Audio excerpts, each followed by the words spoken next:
नमस्ते मेरे प्यारे बच्चों, कैसे हो? आज हम फाइनल अकाउंट्स विद एडजस्टमेंट्स का इंट्रोडक्शन डिस्कस करेंगे।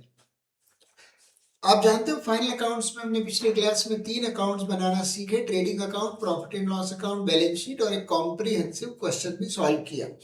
अब वो था विदाउट एडजस्टमेंट्स। अब हम बात करेंगे विद एडजस्टमेंट्स की।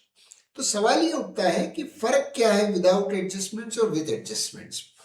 तो भैया सिर्फ एडजस्टमेंट्स का फर्क है, सिर्फ एडजस्टमेंट्स का फर्क है। मतलब अरे भाई, दुनिया भी बिना एडजस्टमेंट्स के नहीं चलती, तो हमारी अकाउंटेंसी कैसे चलेगी, है ना? तो देखो क्या होता है, जब आप अपना ट्रायल बैलेंस बनाते हो, यानी कि ईयर एंड पर, तो कभी कभी वो ट्रायल बैलेंस पूरी तरह से परफेक्ट होता है, यानी कि जितने भी ट्रांजेक्शन्स उस अकाउंटिंग पीरियड में एग्जीक्यूट हुए हैं, अक्रू हुए हैं, वो सब रिकॉर्ड कर लिए गए हैं और मेरा जो ट्रायल बैलेंस है वो परफेक्ट है, उसमें कोई कमी पेशी नहीं है। लेकिन कभी कभी ऐसा होता है कि कुछ ट्रांजेक्शन्स ट्रायल बैलेंस में लिखना रह जाते हैं, मिलाना रह जाते हैं, राइट?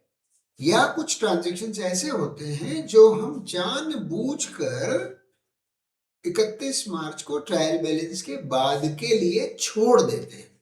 क्यों छोड़ देते हैं भाई साहब?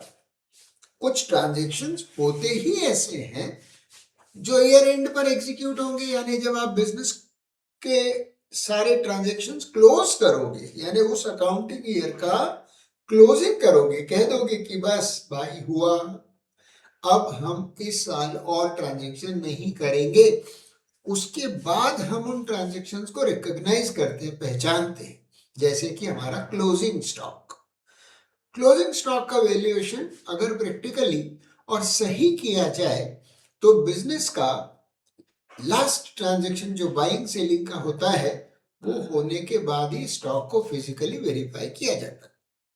उसी तरह से डिप्रिसिएशन, जब आप अपनी मशीन, फर्नीचर या कोई भी प्रॉपर्टी, प्लांट, इक्विपमेंट के यूसेज पर फुल स्टॉप लगाओगे, तब तो आप उस पर डिप्रिसिएशन की बात करोगे ना, पहले से ही कैसे डिप्रिसिएशन लगा दोगे?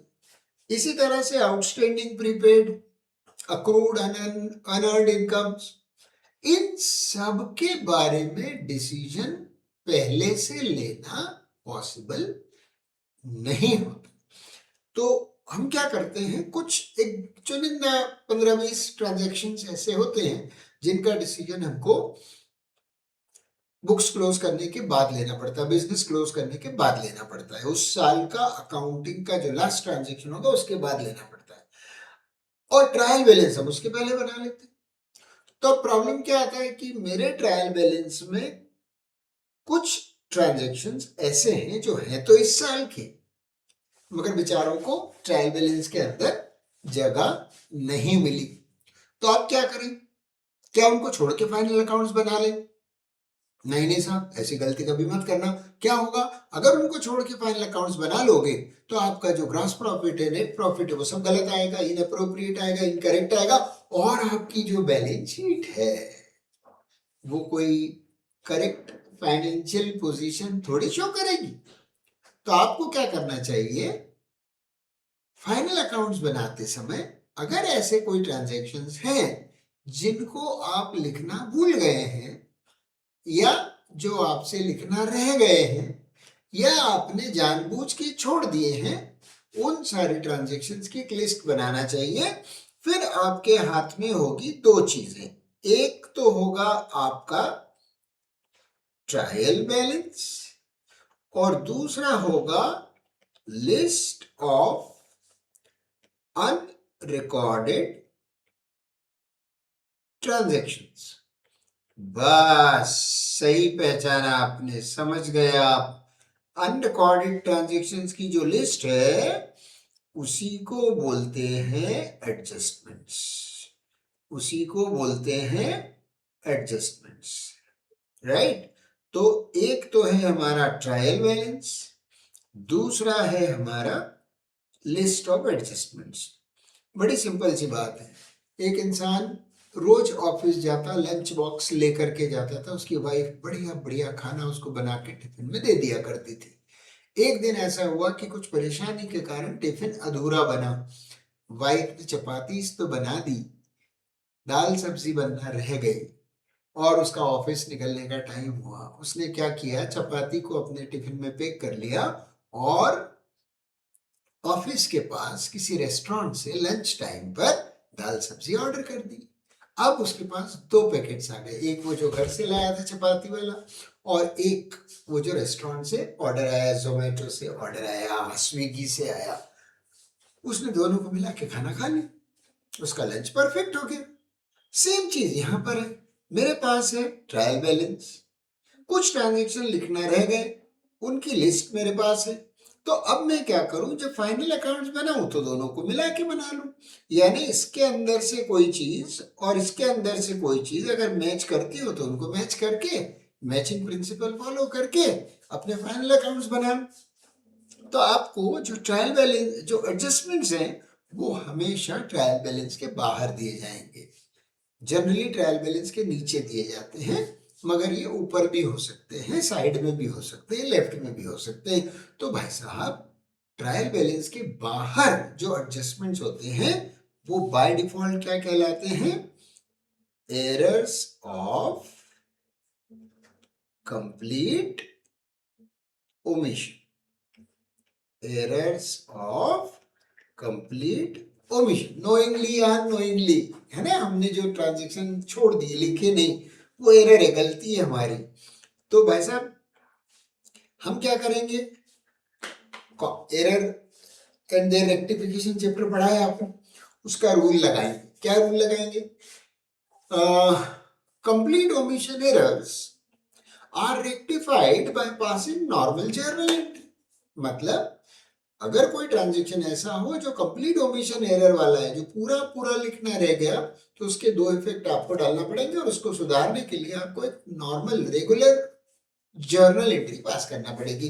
यानी उस ट्रांजेक्शन की जो एंट्री होती है वो एंट्री पास करना पड़ेगी। तो बिल्कुल क्या होगा, इसका सीधा सा मीनिंग ये हो गया मेरे प्यारे बच्चों कि जितने भी एडजस्टमेंट्स हैं, 1 2 3 4 15 20, जितने भी एडजस्टमेंट्स हैं, सबके सब क्या है, सबके सब हैं एरर्स ऑफ कंप्लीट ओमिशन। और इनके इफेक्ट्स कितने आएंगे, इनके आएंगे 2 इफेक्ट्स। 2 इफेक्ट्स, हाँ जी सही कह रहे हो आप, मैं भी सही कह रहा हूं। डबल एंट्री सिस्टम, कितने इफेक्ट्स होंगे, 2 इफेक्ट्स। कौन कौन सी जगह पर 2 इफेक्ट होंगे, क्या दोनों इफेक्ट ट्रेडिंग में होंगे, दोनों पीएनएल में होंगे, दोनों बैलेंस शीट में होंगे, या बंटवारा होगा। तो बेटा ये डिपेंड करेगा उस ट्रांजेक्शन का जिस भी अकाउंट से संबंध होगा, रिलेशन होगा, उस अकाउंट में उसका एडजस्टमेंट करना पड़ेगा। जैसे मान लीजिए वेजेस को लेकर कोई एडजस्टमेंट है, तो वेजेस को हम ट्रेडिंग अकाउंट में लिखते हैं, तो उसका हम इफेक्ट ट्रेडिंग अकाउंट में डालेंगे। और अगर फिर वो आउटस्टैंडिंग वेजेस है तो फिर हमारी लायबिलिटी भी है, तो उसका इफेक्ट बैलेंस शीट में भी जाएगा।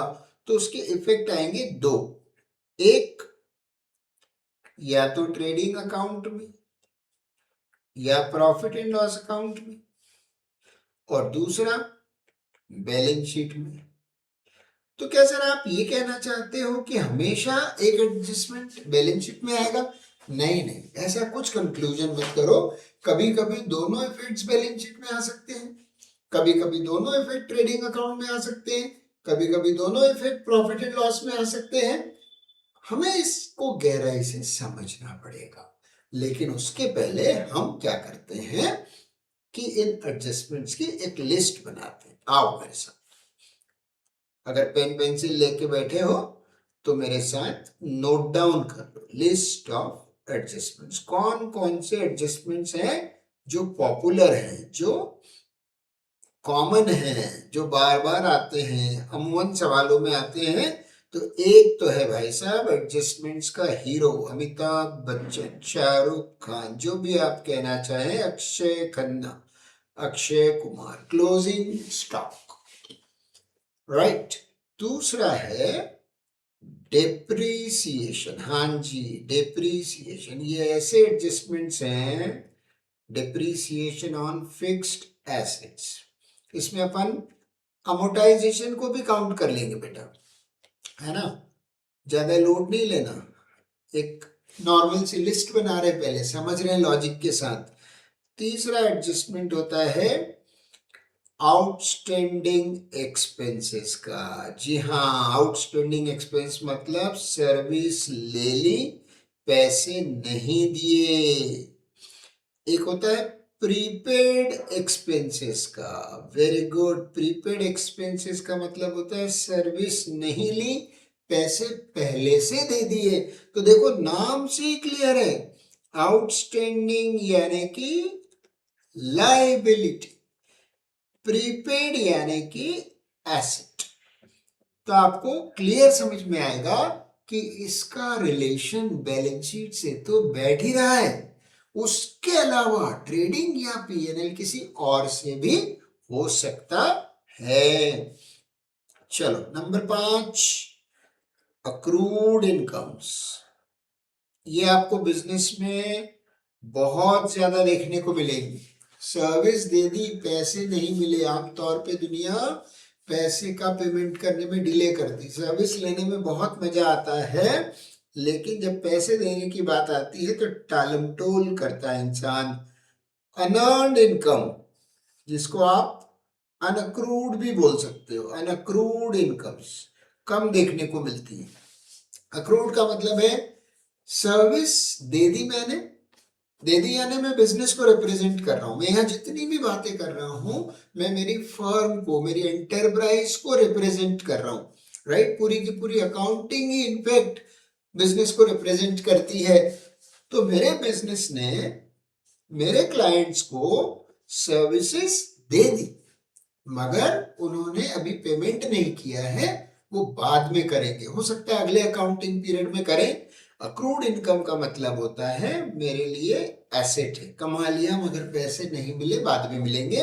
और अनअर्न्ड इसका उल्टा है, एडवांस रिसीव्ड, काम करने से पहले पैसा ले लिया।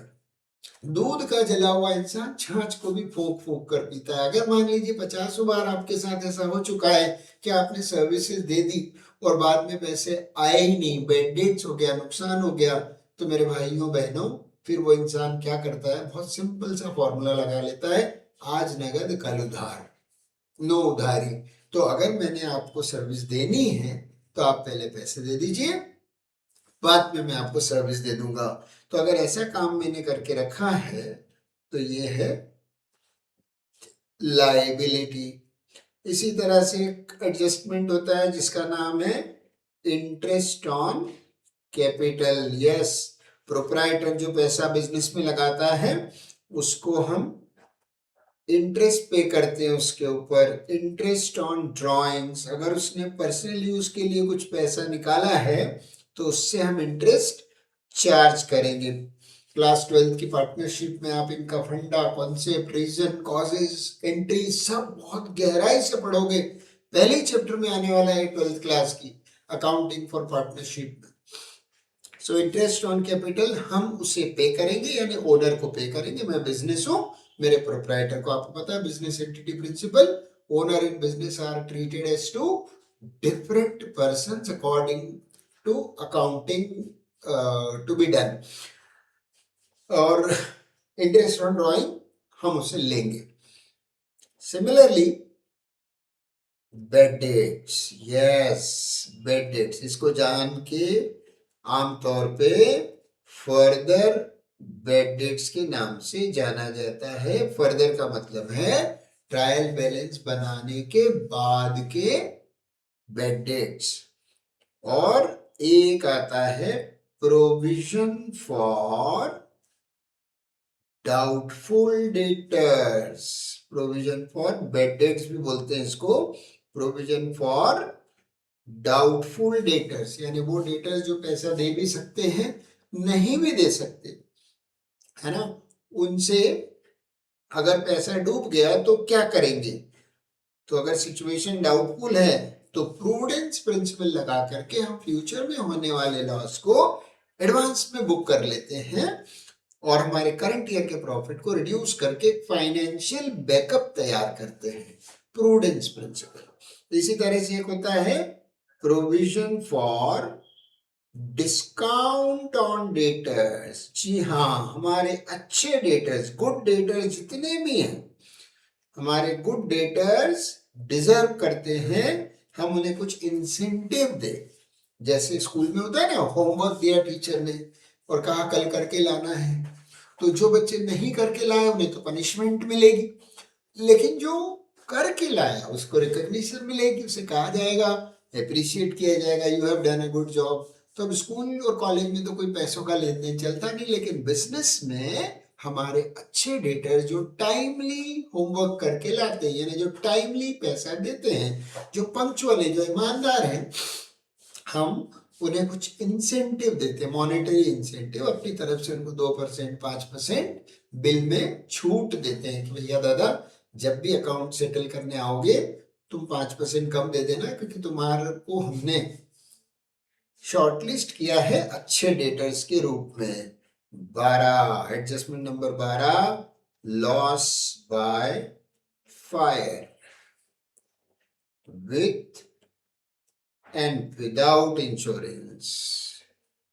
राइट, जब आपने गुड्स का इंश्योरेंस करा रखा हो तब उसका क्या ट्रीटमेंट है, और नहीं करा रखा हो तो क्या ट्रीटमेंट है। ठीक है, इसके अलावा होता है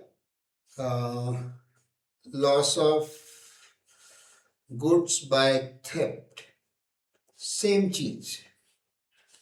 इसके अलावा हो सकता है goods given as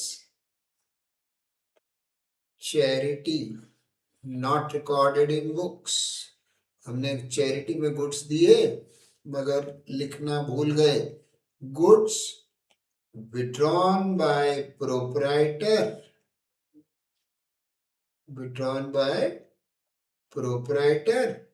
not recorded in books। वैसे इनफैक्ट सारे transaction not recorded in books हैं, ये ना भी लिखें तो एडजस्टमेंट के नीचे अगर कोई आ गया, यानी अगर वो एडजस्टमेंट्स की कैटेगरी में आ गया, तो फिर वो आपका कैसा है एडजस्टमेंट, फुल्ली अनरिकॉर्डेड एडजस्टमेंट है। राइट, तो ऐसे कुछ एडजस्टमेंट्स हैं। जैसे कि एक और आता है dishonour of cheques and bills by customer. किसी से कोई चेक मिला, वो बाउंस हो गया। और एक पॉपुलर सा एडजस्टमेंट है मेरे प्यारे भाइयों बहनों, मैनेजर्स कमीशन। सब जानते हो तुम, मैनेजर्स कमीशन यानी हमारा जो शोरूम का मैनेजर है, जिसको हमने सेल्स को बढ़ाने के लिए अपॉइंट किया हुआ है, बिजनेस बढ़ाने के लिए किया है, ट्रेड प्रमोशन के लिए किया है, उसके साथ हम प्रॉफिट में पार्टनरशिप करते हैं। उसको बोलते हैं मिस्टर मैनेजर, तुम ये ब्रांच जो है अच्छे से चलाओ, इसकी सेल बढ़ाओ, मुनाफा बढ़ाओ, जितना प्रॉफिट ऑर्गेनाइजेशन कमाएगी उसका एक पर्टिकुलर परसेंटेज हम आपके साथ शेयर करेंगे।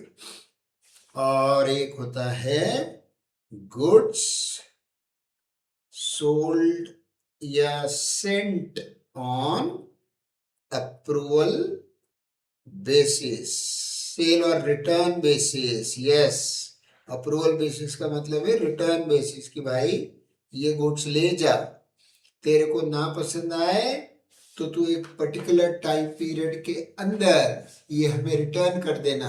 आमतौर पे ये डिस्ट्रीब्यूटर और रिटेलर्स के बीच में होता है, प्रोड्यूसर और होलसेलर के बीच में होता है, कंसाइनमेंट पे जहाँ गुड्स देते हैं वहां पर ही एप्लीकेबल होता है।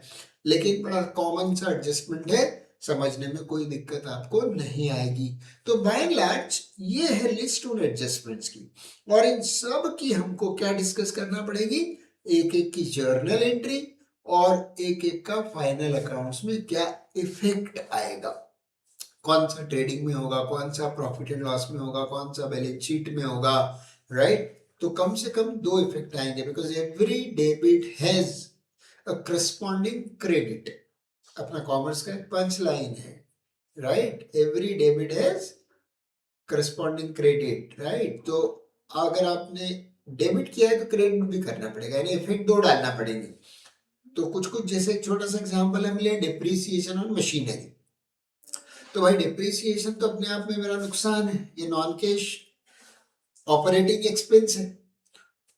तो चूंकि ये एक्सपेंस है तो मैं इसको प्रॉफिट एंड लॉस अकाउंट में डालूंगा। हमने पिछले वीडियो में डिस्कस भी किया था कि डिप्रिसिएशन पीएनएल में आता है, लेकिन अब ये अनरिकॉर्डेड डिप्रिसिएशन है भाई साहब, तो क्या हुआ होगा?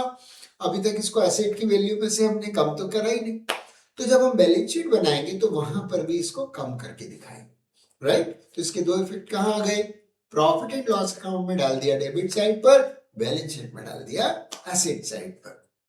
ठीक है प्यारे बच्चों, तो हम अगले वीडियो में इन सारे एडजस्टमेंट्स की journal entry, closing entry, adjustment entry और with effect in trading PNL balance sheet discuss करेंगे। इसको ध्यान से पढ़ो, सुनो, नोट्स बनाओ, बार बार देखो और अगली क्लास में, अगले वीडियो में न्यूमेरिकल सॉल्व करो। Thank you, good bye.